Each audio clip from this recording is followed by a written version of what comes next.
Hello everyone, welcome back to our YouTube channel MRS vlogs. మనం బిర్యానీస్, పులావ్స్ అంటే అంత ఇష్టంగా తింటాం. ఎప్పుడు చికెన్ ట్రై చేయకుండా ఒకసారి ఇలాగా రొయ్యలతో ట్రై చేస్తే సూపర్గా ఉంటుంది. మీరు ట్రై చేయండి.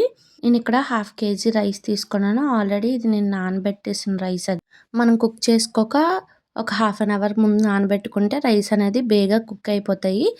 ఇది హోల్ గరం మసాలా. ఇందులో నేను ఒక 2 టేబుల్ స్పూన్స్ ఎండు కొబ్బరి, ఒక 2 టేబుల్ స్పూన్ నువ్వులు యాడ్ చేస్తున్నాను. ఇవి మనం రెడీ చేసుకోవాల్సిన మసాలా.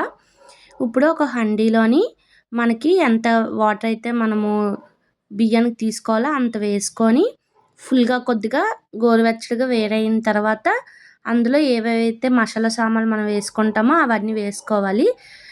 దాల్చిన చెక్క, యాలకులు, లవంగి, బిర్యానీ ఆకులు ఇవన్నీ వేసుకొని కొద్దిగా బాయిల్ చేసుకోవాలి. ఇవన్నీ ఫ్లేవరు మనం ఈ వాటర్ ఎలా అంటే అత్తడిస్రన్నంలాగా, అంటే ఇంక వాటర్ ఏం మిగలకుండా రైస్ కుక్ అయిపోయేలాగా వేసుకుంటే సరిపోద్ది. 90% కుక్ అవుద్ది. అందులో వాటర్ ఏం మిగలదు. ఇంకా మనము వేసుకున్నప్పుడు కొద్దిగా ఉప్పు వేసుకొని కొద్దిగా బాయిల్ అయిన తర్వాత నూనె కూడా వేసుకుంటున్నాను. ఇక్కడ నూనె వేసుకోవడం వల్ల ఏంటంటే మనకి రైస్ అనేది మిక్స్ అయిపోకుండా పొడి పొడిగా వస్తుందన్నమాట. తినేటప్పుడు కూడా ఉడికినప్పుడు మనం తీసివేయడానికి అనేది ఈజీగా ఉంటుంది. మనం ఏ రైస్ అయితే నానబెట్టుకున్నామో అది అనేది నేను ఇక్కడ మామూలు రైస్ యూస్ చేస్తాను. బాస్మతి రైస్ అయితే కాదు. నార్మల్గా మనం ఇంట్లో వైట్ రైస్ అలా దేంతో కుక్ చేసుకుంటున్నామో ఆ రైస్తో నేను పలావ్ అనేది చేస్తున్నాను.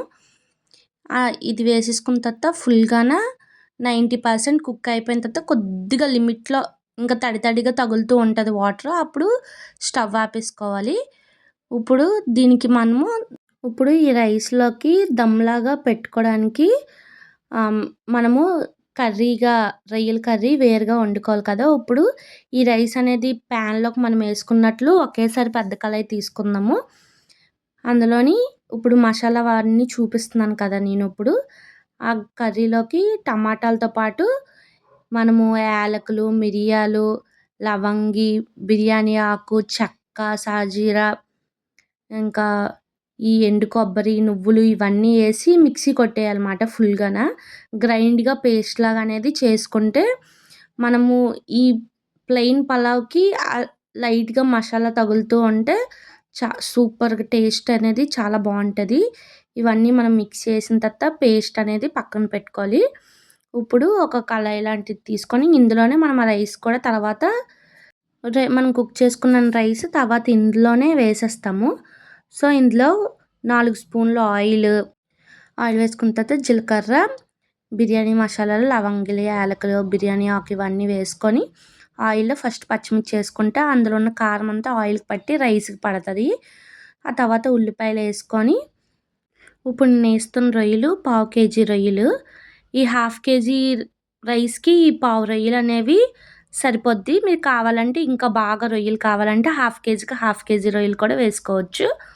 మనం రొయ్యలు వేసుకున్న బట్టి ఆ ఫ్లేవర్ అనేది మనకు కలుస్తుంది. ఇప్పుడు రొయ్యలు కొంచెంసేపు వేగిన తర్వాత అల్లం వెల్లుల్లిపాయ పేస్ట్ వేసుకొని పచ్చివాసన పోయినంత వరకు వేపుకోవాలి. ఆ తర్వాత మనము ముందుగా గ్రైండ్ చేసుకున్న పేస్ట్ ఉంది కదా మసాలా, అది అనేది ఇందులో వేసేసుకోవాలి. వేసుకొని కొద్దిగా వాటర్ సరిపడినంత వాటర్ అందులో వేసుకొని గ్రేవీలాగా దించాలన్నమాట.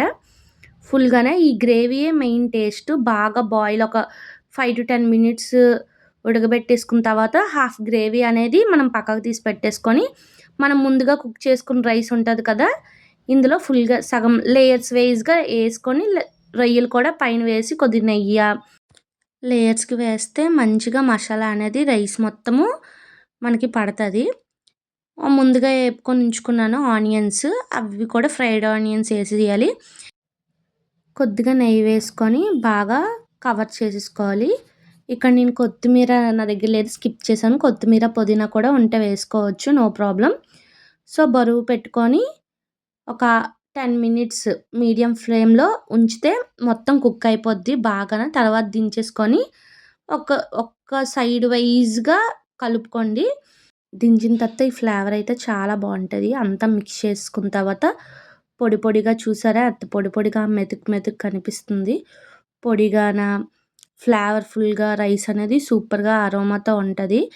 దీనికి కాంబినేషన్ నేను రొయ్యల కూర వండాను. మీరు చికెన్ గ్రేవీతో గానీ, రొయ్యల గ్రేవీతో గానీ తింటే సూపర్‌గా ఉంటది. మీరు ఇంట్లో ట్రై చేయండి. ఈ వీడియో గానీ మీకు నచ్చినట్టయితే లైక్ చేసి, షేర్ చేయండి. ఇలాంటి కంటెంట్ కోసం మన ఛానల్‌ని సబ్స్క్రైబ్ చేయండి.